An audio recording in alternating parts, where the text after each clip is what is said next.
Which is do more half-assed reports. And today we're down here at Shrine. We're gonna run in for an exhibition titled Night Waves by Casey Cook and Matthew F. Fisher.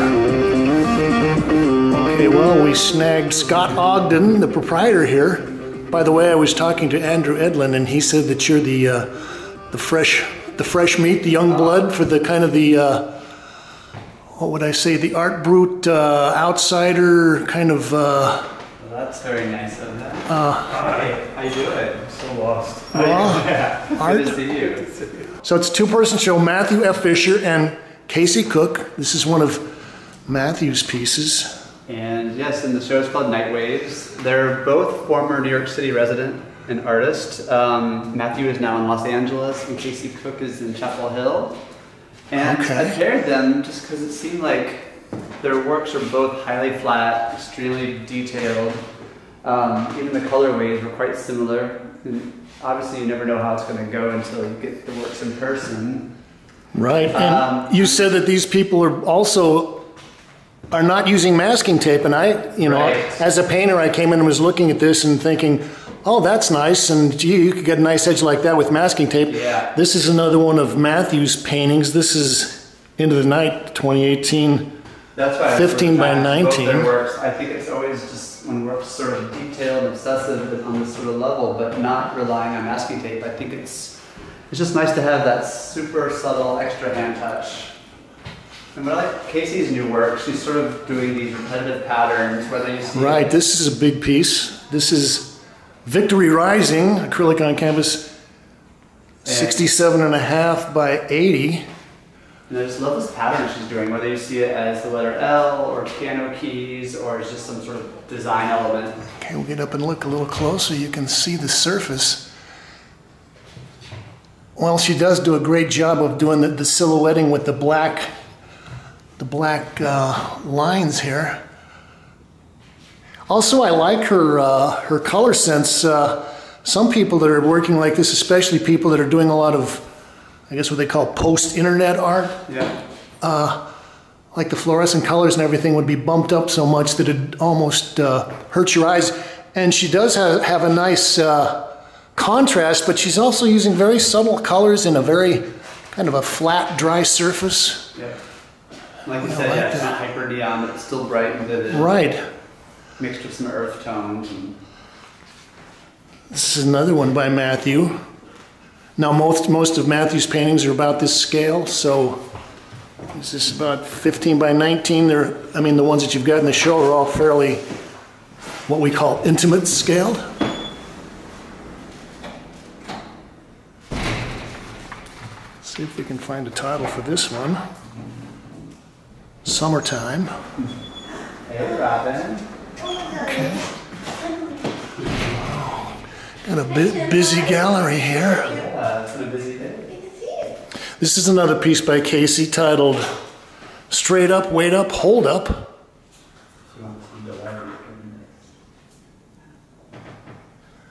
This is 58 by 50.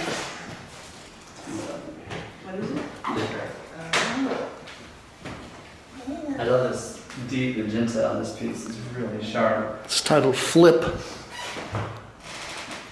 Well, you know, I'd mentioned the fact that you have shown some outsider art, some kind of art group things, and there is kind of a sensibility of, I don't know, maybe kind of an outsider or kind of an obsessive quality.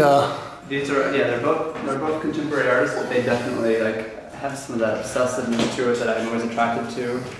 Yeah, they kind of get away from just, like I was saying, post-internet surrealism, and they do have kind of an obsessive quality about this, especially with her use of these. And you were saying you didn't know whether these were piano keys or the letter L, but it's a very effective way to fill in the space. We're going to go and look around the little back room for a second.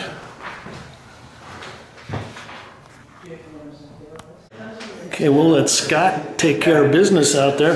This is another one by Casey titled Snap Back. Yeah, definitely. I was sending messages back and forth. And, oh gosh, I can't think of it now, but there was We couldn't make it happen. Oh, wow. Well, that's not that bad. a lady artist from Chicago that I remember when I was younger, back in the 80s and 90s. It was kind of popular, and she did some abstracted forms using women's garments and body parts, and things were kind of stretched and distorted. I was going to say we could also go back, maybe I'll show you some of the sides of the larger pieces in the front, but Casey is using a stretcher that's probably about 3.5, 4 inches thick. Okay, this is more Matthew. Beginnings Ends 2017.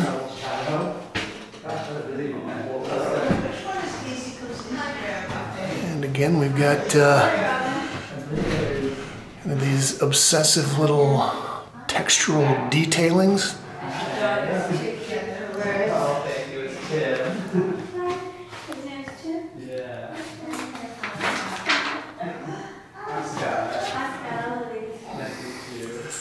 Well, I guess we couldn't just title this Lobster. It's actually titled Los Ojos que Vemos.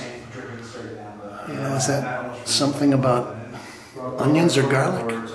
It's 19 by 16.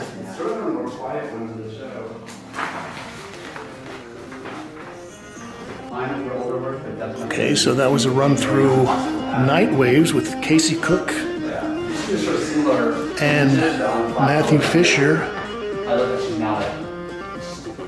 with Scott Ogden giving us some narration there. Here at Shrine, what's the address here? 191 Henry Street. 191 Henry Street, all right. The Lower East Side. Between Clinton and Jefferson. Okay, thanks, Scott. Well, we just went around the corner and down the block. We're going to go in and visit the Rawson Projects. See what's cooking. Okay, so we're going to take a little walkthrough of a show by Adam Taye. Is that the name? Adam Taye. Here at Rawson Projects. 221 Madison Street. Okay, so this is titled Whiteout.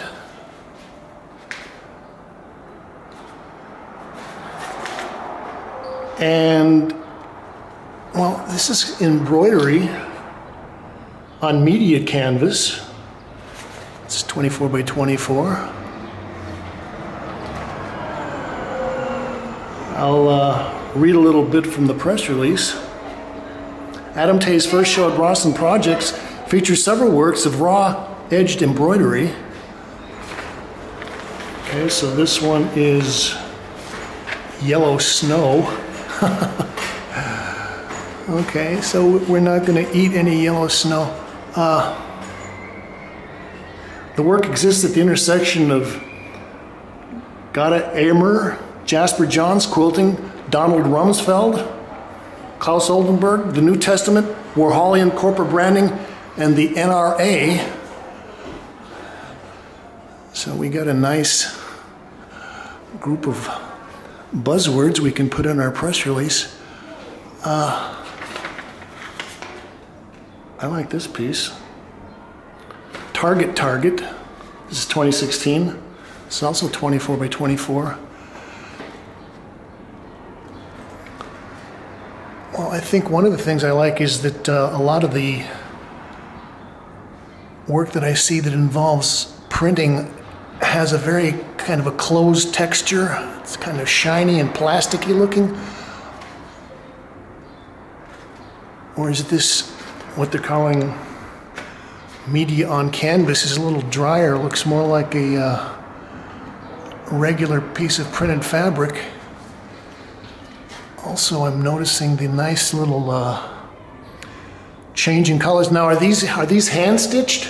They are, yeah. Okay, so and he uses it's a specific type of camouflage. It's Bill Jordan. It's called Real Tree, so it's a commercial. oh. You know, it's sort of like Right, so we would put these on our camouflaged outfits when we were out doing our target practice for the local militias. Let's look at some of the stuff on this side. Gosh, can anyone recognize who the silhouette of this character is? It's like maybe somebody that was a former real-life TV star. This is Portrait, Study in Orange. Please try again later. There is currently no information available. Please try again later. Oh boy. This is 17 by 14. And I like the color contrast.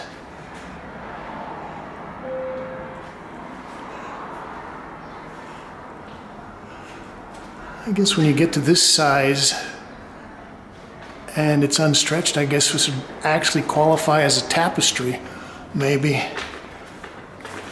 exactly. Okay, so it's titled After the Last Supper.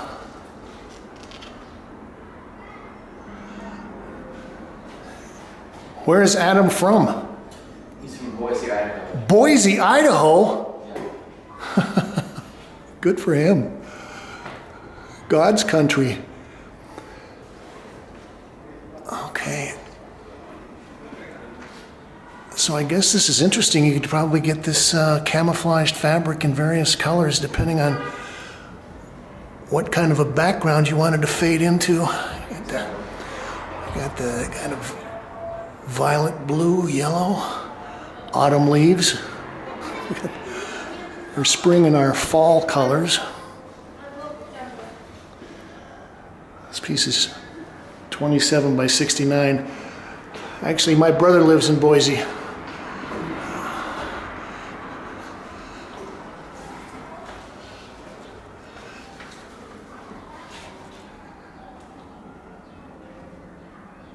This is titled Black Rainbow. And this is probably the largest stretched piece here in the show. This is 30 by 30.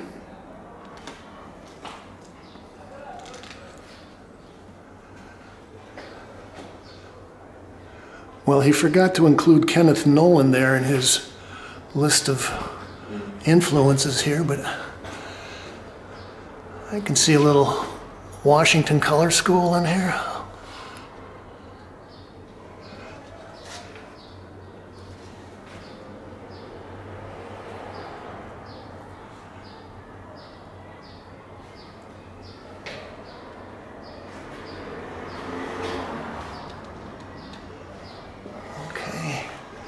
Got a few more pieces. We got our Louis Vuitton fabric. Fake Target. and our Hermes plaid, or Hermes, excuse me. Burberry, actually. Burberry. Uh-oh. Yeah, okay, my branding lexicon is not that great. But again, by putting it on a diagonal like this, it does reference like a Kenneth Nolan. We got a little paint by numbers piece. Solar power laser red dot. Solar panel tactile laser paint by number. Dimensions variable. Okay, so got our little laser dot there, and I better not get in the way. There's probably somebody with a laser scope 2 blocks away with their little sniper rifle watching all this. Okay. Thank you. It's powered by the solar panel up there as well. Oh, okay. All right. Powered by a solar panel. So this show is titled Soft Targets. Adam Taye, here at Rawson Projects, 221 Madison Street, at the very bottom of the Lower East Side. Okay, we're gonna keep rolling.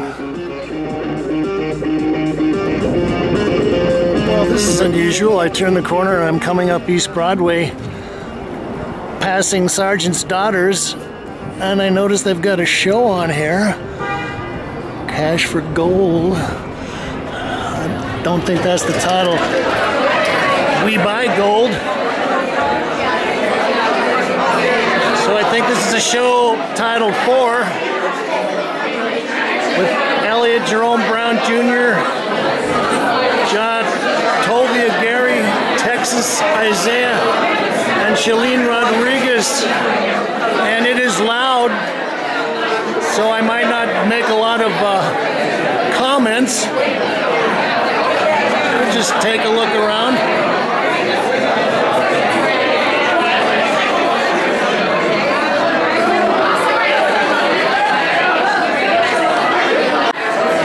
Okay, well, I just had it explained to me that this show is organized by We Buy Gold, which produces these various products, and then they curated the rest of the show. We'll go back and see if we can push a few people out of the way. Oh, we've got some photos here by Elliott Jerome Brown Jr.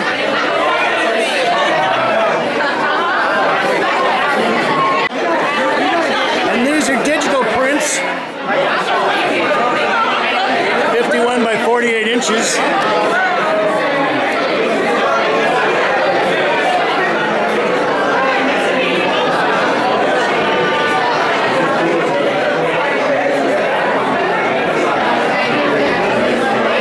I like this piece. This is also by Elliott Jerome Brown Jr. Low tack, one corner in Daddy's living room, one corner in Mommy's living room. 2017, 51 by 48. This is an edition of 1+1 artist proof.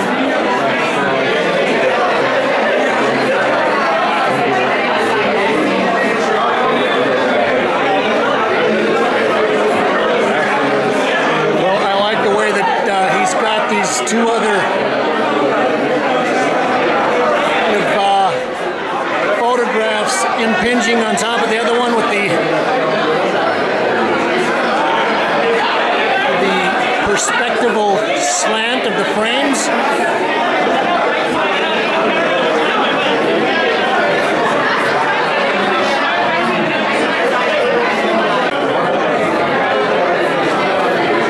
This is Shellyne Rodriguez. We don't die, we multiply.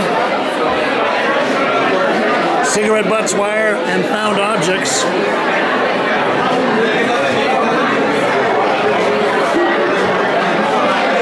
I was thinking there is a famous Fluxus artist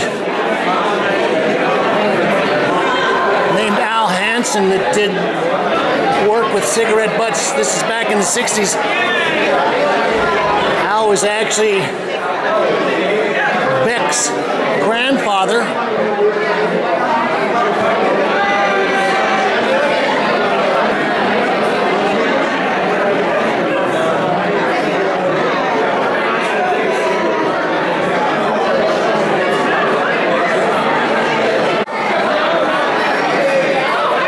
Some more by Elliott.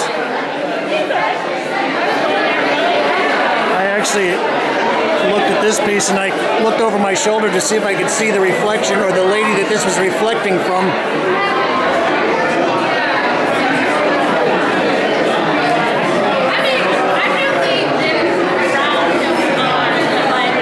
More by Shellyne Rodriguez.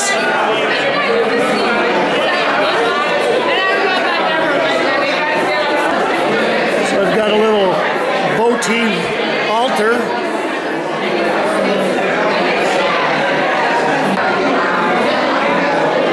And this is by Texas Isaiah. My name is my name. 3. Digital print. This is a video by Jatovia Gary titled Jevenet 1 Negris Imperial.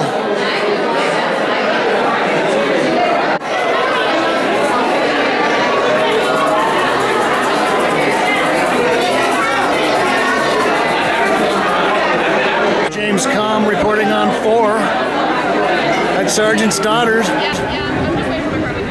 You can leave your comments, suggestions, critiques, reviews, ideas below. You can like this and subscribe and share it.